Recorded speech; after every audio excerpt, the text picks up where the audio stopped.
Except few industry most commercial industry అయిపోయింది. ఇవాళ రేవంత్ రెడ్డి గారికి ఎక్కడ మండి ఉంటుంది తెలుసా? ఈ విషయం కాదు మండింది, రబ్బింగ్ ఆన్ రాంగ్ సైడ్ అంటారు. ఆయన ఏదో ఆయన పేరు చెప్పినంత మాత్రాన్ని కాదు, ఒకటి ఉంటుంది, అత్త తిట్టిందని కాదు తోడుకోళ్ళు తిప్పిందని కేటీఆర్ గారు అల్లు అర్జున్ గారి భుజం మీద వేసుకున్నప్పటికీ బాధ వచ్చి ఉంటుంది. వైఎస్ఆర్ కాంగ్రెస్ పార్టీ భుజం మీద వేసుకుంది, కానీ అల్లు అర్జున్ గారిని భయంకరమైన వెంటాడారండి. ఆయన వాళ్ళ కుటుంబ మిత్రుడి కోసం వెళ్ళి కనపడ్డారు, ప్రచారం కూడా చేయలేదు. వాళ్ళ నాన్నగారు అమ్మగారు అందరూ ఒకటి వెళ్ళి కళ్యాణ్ బాబు గారితో కనపడ్డారు. వెళ్ళిన వెంటనే ఈయన అక్కడికి వెళ్దాం అనుకున్నారేమో తెలియదు, వెళ్ళిన వెంటనే భయంకరమైన టోల్ని చూసి విరమించుకుంటున్నారు. నేనండి ఇది అంటే ఇప్పుడు ఎన్టీ రామారావు గారు, ఇప్పుడు చిరంజీవి గారి కుటుంబంలో చిరంజీవి గారు భాజపాతో కలవడం తప్పని పవన్ కళ్యాణ్ గారి మీద అన్న వ్యాఖ్యలు ఉన్నాయి కదా. ఏమండి, భాజపాతో కలవడం తప్పని చిరంజీవి గారు 2014 ఎన్నికల్లో పవన్ కళ్యాణ్ గారి మీద మాట్లాడారు కదా. నిజంగా చాలా మంది మర్చిపోయి ఉండొచ్చు. ఐ రెస్పెక్ట్ చిరంజీవి గారు ఆల్సో వెరీ వెల్. ఆ రోజు కళ్యాణ్ బాబు గారు కూడా ప్రత్యేక హోదా కోసం ఏదైనా చేస్తాను, ఇప్పుడు ఈ పక్క ఎందుకు వెళ్ళిపోయారు అది విధంగా మధ్యలో వచ్చారు, కొన్నాళ్ళు మాట్లాడారు వెళ్ళిపోయారు. మరి దాని మీద ఎందుకు కాలేదు? అల్లు అర్జున్ గారిని వెంటాడారండి. ఆఖరికి ఏ స్థితికి వచ్చారండి, కొంతమంది ఒక పార్టీ జనసేన పార్టీ నాయకులు ఆయన మా కళ్యాణ్ బాబు గారి కాళ్ళు పట్టుకుని క్షమాపణ చెప్తే కానీ సినిమా ఆడినా ఉన్నారు. టీవీలో వచ్చింది, ఏదో రోడ్ సైడ్ నాయకుడు కాదు, కొంచెం నియోజకవర్గ ఎబో స్థాయి నాయకులు కూడా మాట్లాడారు. తెలుగుదేశం పార్టీ వాళ్ళు అది అవతల క్యాండిడేట్ కాబట్టి వాళ్ళు తగులుకున్నారు సినిమా కోసం. ఈయన స్ట్రైవ్ అవుతానే ఉన్నారు మొత్తం. అలాంటిది ఎప్పుడైతే కేంద్రంలో ఈయన వెళ్ళి కేంద్రంలో అశ్విని వైష్ణవ్ గారిని కలిసి రేవంత్ రెడ్డి గారు వెళ్ళి రిప్రజెంట్ ఇచ్చారు, తెలంగాణ న్యాయం చేయండి అని. నేను చెప్పిన మాట వాస్తవం కాదు, గమనించుకోమనండి. ఏదో వన్ సైడ్ తీసుకోవద్దు, స్వతంత్ర వ్యక్తిత్వం వాళ్ళకి మాత్రమే నేను మాట్లాడింది ఎక్కువ అర్థం అవుతుంది అనుకున్నా. వెళ్ళి ఒక తెలంగాణ ముఖ్యమంత్రి గారు వెళ్ళి ఆ రిప్రజెంటేషన్ ఇచ్చి వచ్చారండి, మా రాష్ట్రానికి న్యాయం చేయండి. ఆయన ఒక హామీ ఇవ్వలేదు, చూస్తాం పక్కన పంపించేసి రేవంత్ రెడ్డికి వెళ్ళిపోగానే స్టేట్మెంట్ ఇచ్చారు ప్రెస్.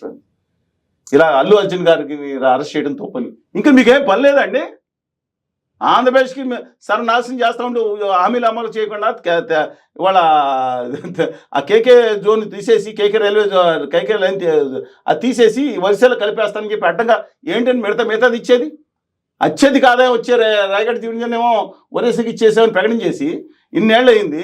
తెలంగాణకేమో కాజీపేట కోచ్ ఫ్యాక్టరీ మానేసి ఏదో స్కేల్ డౌన్ చేసి ఏదో బాలపేటలాగా ఇచ్చేసి పడేసి దాని గురించి మాట్లాడతారు. మాకేమో అక్కడ గుజరాత్కేమో 39,000 కోట్లు ఇచ్చి తెలంగాణ 4,000 కోట్లు, ఆంధ్రప్రదేశ్ 8,000 కోట్లు ఇచ్చాను, ఎంగిల్ వెతుకులు ఇచ్చాను మాట్లాడతారు.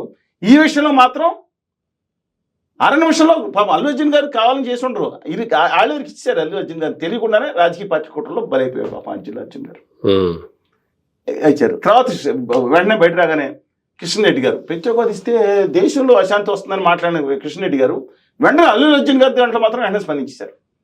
దీని అల్లు అర్జున్ గారు కోరుండరు, పంపించేసి కాంగ్రెస్ ప్రభుత్వాన్ని రేవంత్ రెడ్డి మండదా అండి. కేంద్రంలోకి వెళ్ళి న్యాయం చేయండి మంత్రి అంటే అది మాట్లాడదు మానేసి అల్లు అర్జున్ గారి సంగతి కేంద్రం మీద మాట్లాడితే తెలంగాణ ముఖ్యమంత్రికి మండదా చెప్పండి. ఓకే, అందుకే మండిందంటారా? మండదా అని అడుగుతున్నాను. దేశం అసలు ఈయనేదో ఆయన అది అయిపోయిన తర్వాత ఏమో ఎవరు బండి సంజయ్ గారు ఇంకేం పని లేదండి. నేను చెప్తా బట్ బేసికల్లీ అండి అల్లు అర్జున్ గారు అండి చాలా కష్టపడిపోయి వచ్చింది. మీరు ఎక్సెప్ట్ కుటుంబ నేపథ్యం తప్ప నేను చెప్తున్నాను అమర్నాథ్ గారు చాలా కష్టపడిపోయి వచ్చింది. ఒక సినిమా హీరో అంటే మీలాగా ఒక హైట్ 6 అడుగులు ఉండాలి. అంటే అది బెంచ్ మార్క్స్ అనమాట. ఎక్సెప్ట్ తమిళ సినిమాలో కొన్ని పనిచేయనుకోండి, ఎగ్జామ్షన్స్ ఉంటాయి. వరదరూపి చక్కటి కోటేరు లాంటి ముక్కు, నాటకంలో రాజసం, తర్వాత ఏమో నాటకాలు వేసేవారు కదా, అంగీకం వాచకం అన్ని బ్రహ్మాండంగా ఉండాలని ఎవరు ఏమీ లేవు అల్లు అర్జున్ గారి. మొదటి సినిమాలో గంగోత్రులు చూస్తే అసలు ఏమీ కనపడవు, పెద్ద విరిచారు. కానీ అల్లు రామలింగయ్య గారికి తను అందరూ ఒరే కామెడీని వస్తున్నాడు రా హీరో అంటే తనకి ఒక కసి ఉండిపోయింది. కొడుకుని కూడా సినిమాలు యాక్ట్ చేయించారు. అల్లు అరవింద్ గారు కూడా సినిమాలు యాక్ట్ చేశారు.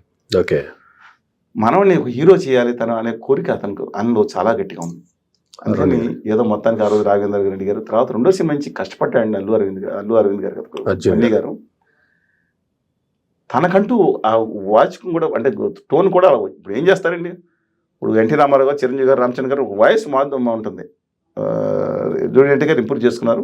బాస్ సౌండ్లో ఉండేది ప్రభాస్ గారు ఉంటుంది, ఇంకా మిగతా రొట్టెలు చాలా మంది ఉన్నారు. అలాంటిది ఆయన ఏం చేశాడు, తన కోసం తను స్టైలిష్ స్టార్గా పెట్టుకున్నాడు. వేదం లాంటి సినిమాలు అద్భుతంగా ప్రయోగాలు చేశాడు. ₹1 తీసుకోకుండా సినిమాలు నటించాడు. కొన్ని సినిమాలు నేను అక్కడ ఉంటా ఇక్కడ ఉంటానని గోన గన్నారెడ్డి పాత్రలో రాండి దూరమైన పాత్ర యాక్ట్ చేశాడు.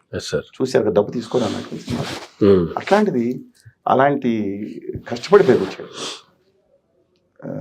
మొన్న చేసిన పొరపాటు తప్ప, కానీ ఇంకోటి చెప్తున్నాను, నేను తెలుగు జాతి కోసం నేను కష్టపడుతున్నాను, జీవితాలు పెడతాను తెలుగు జాతి కోసం, రాష్ట్ర హక్కుల కోసం.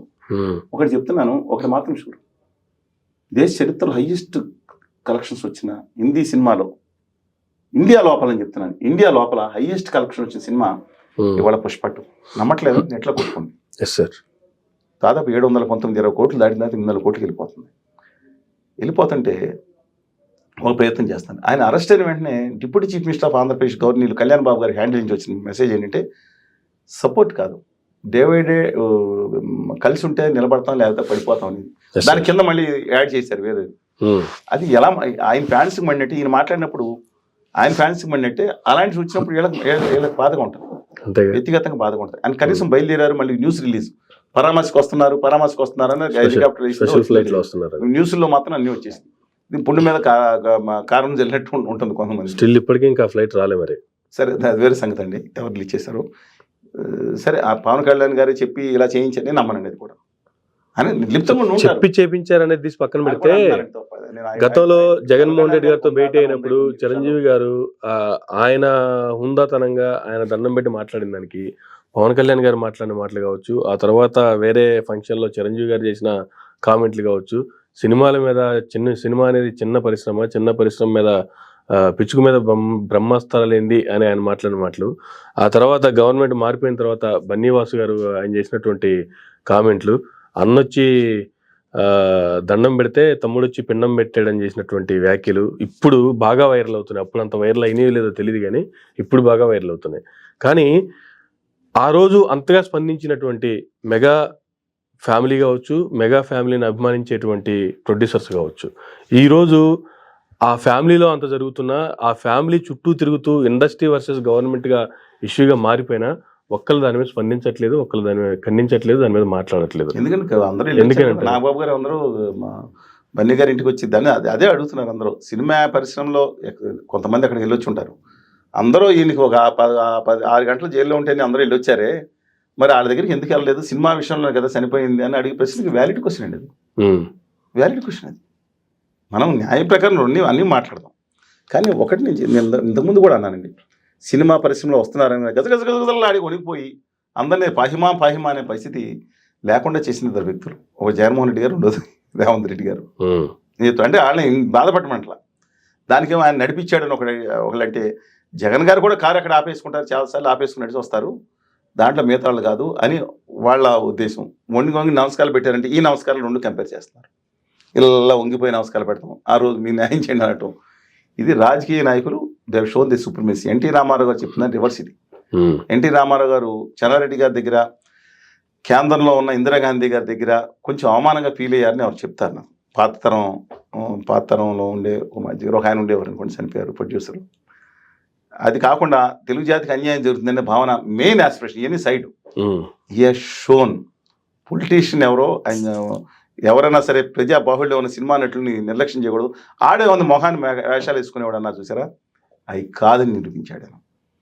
ఎంజీ మా మరుదూరు గోపాల రామచంద్ర మేనన్, ఒక కేరళ మలయాళీ, సింహాలంలో పెరిగాడు, ఆయన తమిళనాడుని శాసించాడు, తెలుసు కదా. ఆయన చూపించాడు సినిమా నటులు అంటే తక్కువ వేయద్దని. ఫైనల్గా జయలలితగా చూపించారు. మొత్తం వరుసగా పాదక్రాంతులు చేసుకున్నాం. పాదక్రాంతులు అంటే అది సినిమా నటిగా ఆవిడ పెట్టిన అవమానాలు, మగవాళ్ళు ఏదో చేయించారు, ఆయన వాళ్ళని ఎన్ని అవమానాలు పడిందో ఆవిడ బదలా తీసుకుందనుకుంటాం ఏదైనా, కానీ ఆవిడ చూపించారు.